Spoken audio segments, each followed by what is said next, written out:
حضرت بریدہ رضی اللہ تعالیٰ عنہ سے مروی ہے کہ ایک آدمی رسول اللہ صلی اللہ علیہ وسلم کے پاس آیا اور آپ سے نمازوں کے اوقات کے بارے میں پوچھا۔ آپ صلی اللہ علیہ وسلم نے فرمایا، ہمارے پاس آئندہ 2 دن ٹھہرو۔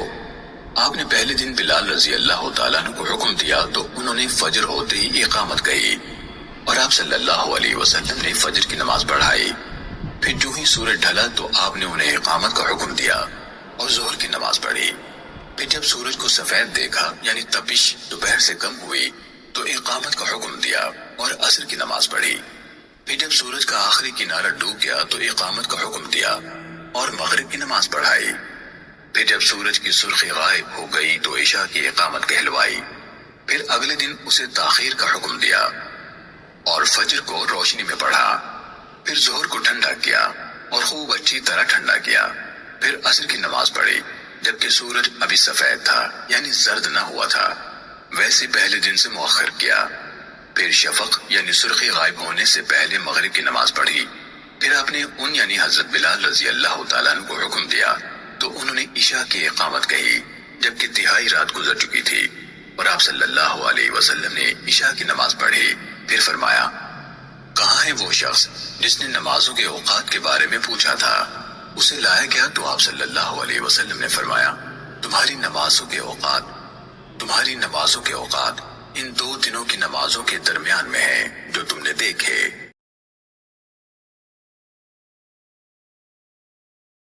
حضرت ابو ہریرہ رضی اللہ عنہ بیان کرتے ہیں، رسول اللہ صلی اللہ علیہ وآلہ وسلم نے فرمایا، جس شخص نے کسی مومن سے دنیا کی کوئی تکلیف دور کی تو اللہ اس سے قیامت کے دن کوئی تکلیف دور فرما دے گا۔ جس شخص نے کسی تنگ دست پر آسانی کی تو اللہ اس پر دنیا و آخرت میں آسانی فرمائے گا۔ جس نے کسی مسلمان کی عیب پوشی کی تو اللہ اس کے دنیا و آخرت میں عیب پوشی فرمائے گا۔ اللہ بندے کی مدد فرماتا رہتا ہے جب تک بندہ اپنے بھائی کی مدد کرتا رہتا ہے۔ اور جس شخص نے طلب علم کے لیے کوئی سفر کیا تو اللہ اس وجہ سے اس کے لیے راہ جنت آسان فرما دیتا ہے۔ اور جب کچھ لوگ اللہ کے سوا کسی گھر میں اکٹھے ہو کر اللہ کی کتاب کی تلاوت کرتے ہیں اور آپس میں پڑھتے پڑھاتے ہیں تو ان پر سکینت نازل ہوتی ہے، رحمت انہیں ڈھانپ لیتی ہے، فرشتے انہیں گھیر لیتے ہیں اور اللہ اپنے پاس فرشتوں میں ان کا تذکرہ فرماتا ہے۔ اور جس کے عمل نے اسے پیچھے کر دیا تو اس کا نسب اسے آگے نہیں بڑھا سکے گا۔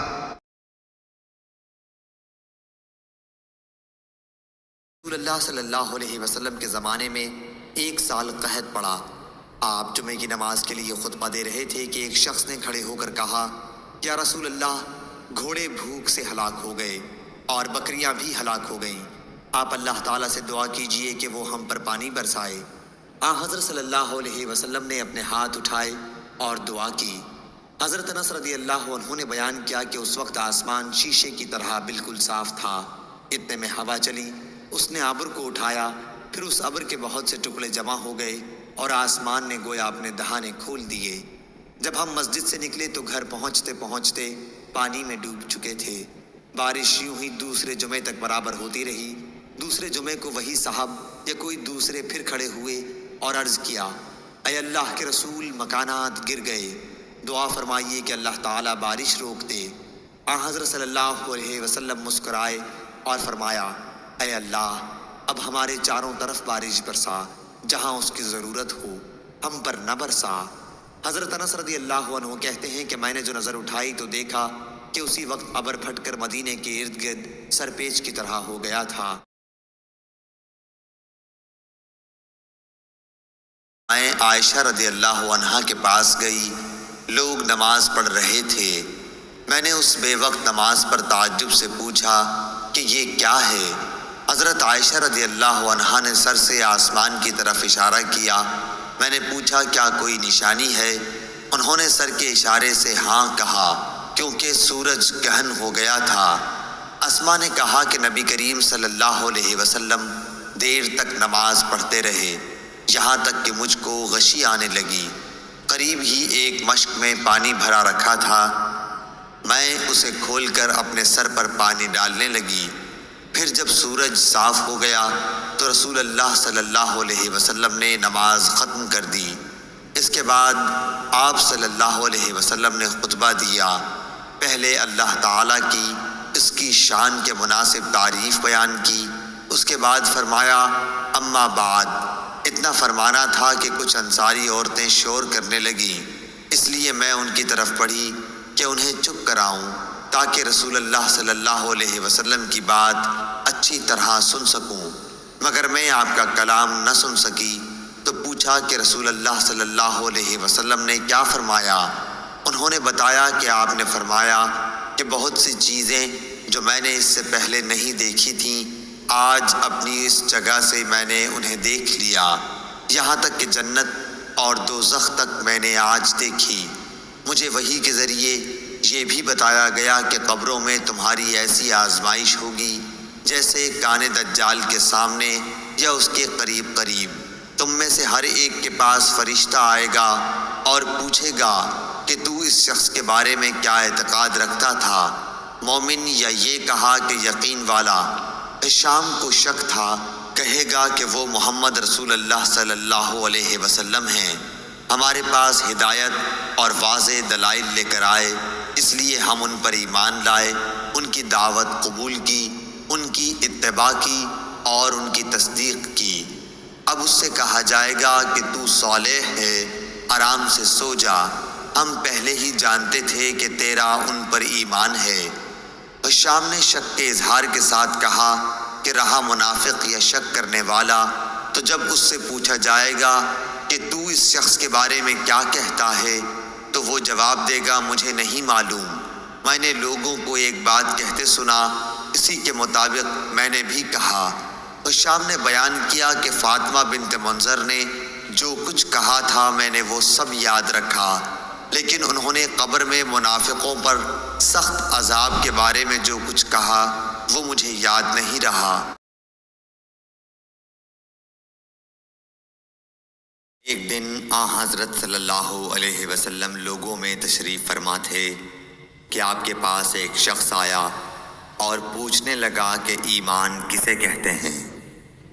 آپ صلی اللہ علیہ وسلم نے فرمایا کہ ایمان یہ ہے کہ تم اللہ پاک کے وجود اور اس کی وحدانیت پر ایمان لاؤ، اور اس کے فرشتوں کے وجود پر، اور اس اللہ کی ملاقات کے برحق ہونے پر، اور اس کے رسولوں کے برحق ہونے پر، اور مرنے کے بعد دوبارہ اٹھنے پر ایمان لاؤ۔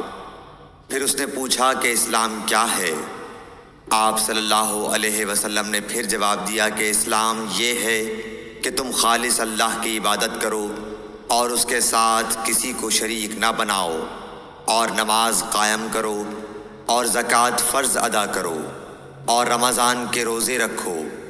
پھر اس نے احسان کے متعلق پوچھا۔ آپ صلی اللہ علیہ وسلم نے فرمایا احسان یہ ہے کہ تم اللہ کی عبادت اس طرح کرو گویا تم اسے دیکھ رہے ہو، اگر یہ درجہ نہ حاصل ہو تو پھر یہ تو سمجھو کہ وہ تم کو دیکھ رہا ہے۔ پھر اس نے پوچھا کہ قیامت کب آئے گی؟ آپ صلی اللہ علیہ وسلم نے فرمایا کہ اس کے بارے میں جواب دینے والا پوچھنے والے سے کچھ زیادہ نہیں جانتا، البتہ میں تمہیں اس کی نشانیاں بتلا سکتا ہوں۔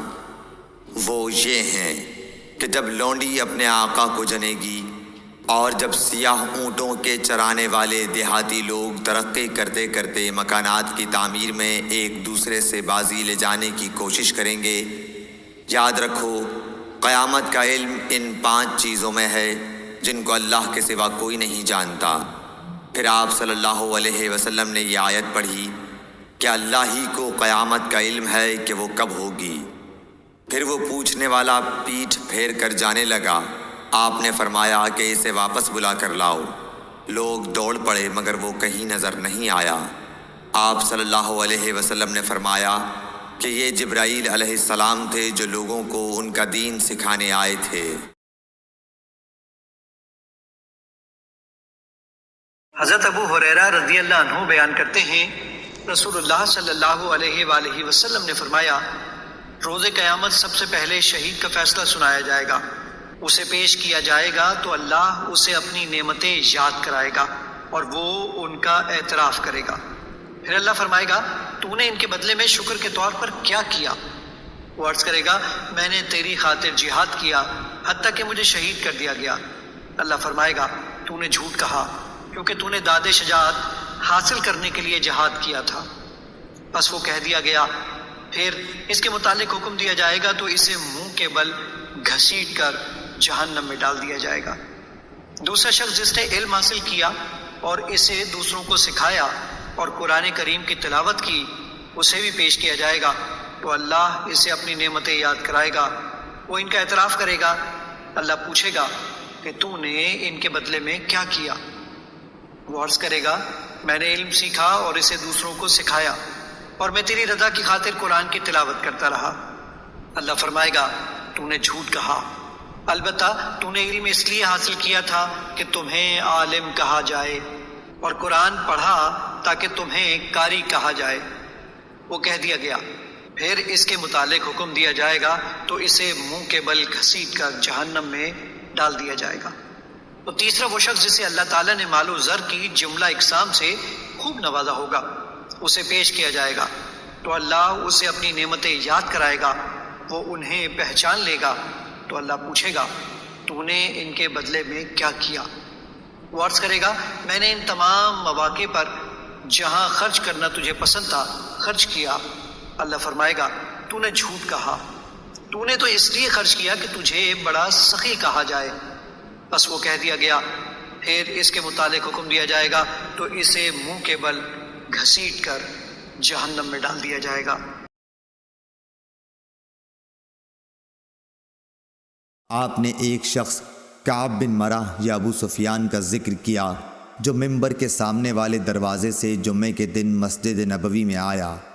رسول اللہ صلی اللہ علیہ وسلم کھڑے ہوئے خطبہ دے رہے تھے۔ اس نے بھی کھڑے کھڑے رسول اللہ صلی اللہ علیہ وسلم سے کہا، یا رسول اللہ صلی اللہ علیہ وسلم، بارش نہ ہونے سے جانور مر گئے اور راستے بند ہو گئے، آپ اللہ تعالیٰ سے بارش کی دعا فرمائیے۔ انہوں نے بیان کیا کہ رسول اللہ صلی اللہ علیہ وسلم نے یہ کہتے ہی ہاتھ اٹھا دیے۔ آپ صلی اللہ علیہ وسلم نے دعا کی کہ اے اللہ ہمیں سیراب کر، اے اللہ ہمیں سیراب کر، اے اللہ ہمیں سیراب کر۔ انس رضی اللہ عنہ نے کہا، بخدا کہیں دور دور تک آسمان پر بادل کا کوئی ٹکڑا نظر نہیں آتا تھا اور نہ کوئی اور چیز ہوا وغیرہ جس سے معلوم ہو کہ بارش آئے گی، اور ہمارے اور صلح پہاڑ کے درمیان کوئی مکان بھی نہ تھا کہ ہم بادل ہونے کے باوجود نہ دیکھ سکتے ہوں۔ پہاڑ کے پیچھے سے ڈھال کے برابر بادل نمودار ہوا اور بیچ آسمان تک پہنچ کر چاروں طرف پھیل گیا اور بارش شروع ہو گئی۔ خدا کی قسم ہم نے سورج ایک ہفتے تک نہیں دیکھا۔ پھر ایک شخص دوسرے جمعے کو اسی دروازے سے آیا۔ رسول اللہ صلی اللہ علیہ وسلم کھڑے ہوئے خطبہ دے رہے تھے۔ اس شخص نے پھر آپ کو کھڑے کھڑے ہی مخاطب کیا کہ یا رسول اللہ صلی اللہ علیہ وسلم، بارش کی کثرت سے مال و منال پر تباہی آ گئی اور راستے بند ہو گئے، اللہ تعالیٰ سے دعا کیجیے کہ بارش روک دے۔ پھر رسول اللہ صلی اللہ علیہ وسلم نے ہاتھ اٹھائے اور دعا کی کہ یا اللہ اب ہمارے ارد گرد بارش برسا، ہم سے اسے روک دے، ٹیلوں، پہاڑوں، پہاڑیوں، وادیوں اور باغوں کو سیراب کر۔ انہوں نے کہا کہ اس دعا سے بارش ختم ہو گئی اور ہم نکلے تو دھوپ نکل چکی تھی۔ شریک نے کہا کہ میں نے انس رضی اللہ عنہ سے پوچھا کہ یہ وہی پہلا شخص تھا، تو انہوں نے فرمایا کہ مجھے معلوم نہیں۔ غزوہ خندق کے دن نبی کریم صلی اللہ علیہ وسلم نے دشمن سے خبر لانے کے لیے صحابہ رضی اللہ عنہم سے کہا تو زبیر رضی اللہ عنہ تیار ہو گئے۔ پھر ان سے کہا تو زبیر رضی اللہ عنہ ہی تیار ہوئے۔ پھر کہا، پھر بھی انہوں نے ہی آمادگی دکھلائی۔ اس کے بعد آپ صلی اللہ علیہ وسلم نے فرمایا کہ ہر نبی کے حواری مددگار ہوتے ہیں اور میرے حواری زبیر رضی اللہ عنہ ہیں۔ اور سفیان بن عینہ نے بیان کیا کہ میں نے یہ روایت ابن منقدر سے یاد کی، اور ایوب نے ابن منقدر سے کہا، اے ابو بکر، یہ محمد بن منقدر کی کنیت ہے، ان سے جابر رضی اللہ عنہ کی حدیث بیان کیجیے، کیونکہ لوگ پسند کرتے ہیں کہ آپ جابر رضی اللہ عنہ کی احادیث بیان کریں۔ تو انہوں نے اسی مجلس میں کہا کہ کہ میں نے جابر رضی اللہ عنہ سے سنا، اور 4 احادیث میں پے در پے یہ کہا کہ میں نے جابر رضی اللہ عنہ سے سنا۔ علی بن عبداللہ مدینی نے کہا کہ میں نے سفیان بن عینہ سے کہا کہ سفیان ثوری تو غزوہ قریظہ کہتے ہیں بجائے غزوہ خندق کے۔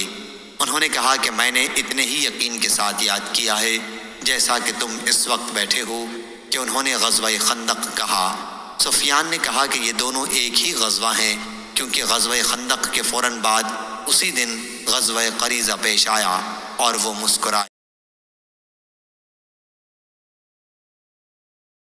حضرت عبداللہ بن عمر رضی اللہ تعالیٰ عنہ سے روایت ہے کہ حضرت عمر ابن الخطاب رضی اللہ تعالیٰ عنہ نے ایک ریشمی جوڑا فروخت ہوتے دیکھا تو کہنے لگے، اے اللہ کے رسول، اگر آپ یہ جوڑا خرید لیں اور جمعے کے دن پہنا کریں اور جب وفد آئیں تب بھی پہنے تو کیا ہی خوب ہو۔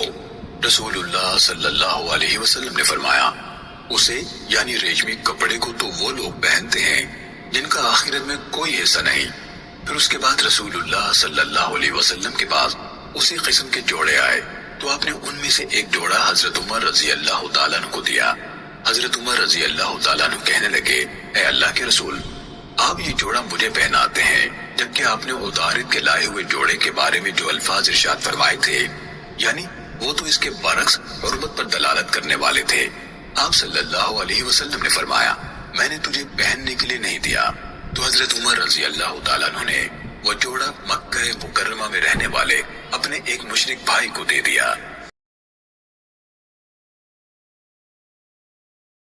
حضرت عبداللہ بن عمر رضی اللہ عنہ نے بیان کیا کہ حضرت صلی اللہ علیہ وسلم نے فرمایا، اے اللہ، ہمارے ملک شام میں ہمیں برکت دے، ہمارے یمن میں ہمیں برکت دے۔ صحابہ رضی اللہ عنہم نے عرض کیا، اور ہمارے نجد میں؟ حضرت صلی اللہ علیہ وسلم نے پھر فرمایا، اے اللہ، ہمارے شام میں برکت دے، ہمیں ہمارے یمن میں برکت دے۔ صحابہ رضی اللہ عنہم نے عرض کی، ہمارے نجد میں؟ میرا گمان ہے کہ حضرت صلی اللہ علیہ وسلم نے تیسری مرتبہ فرمایا، وہاں زلزلے اور فتنے ہیں، اور وہاں شیطان کا سینگ طلوع ہوگا۔ صحیح بخاری حدیث نمبر 7094۔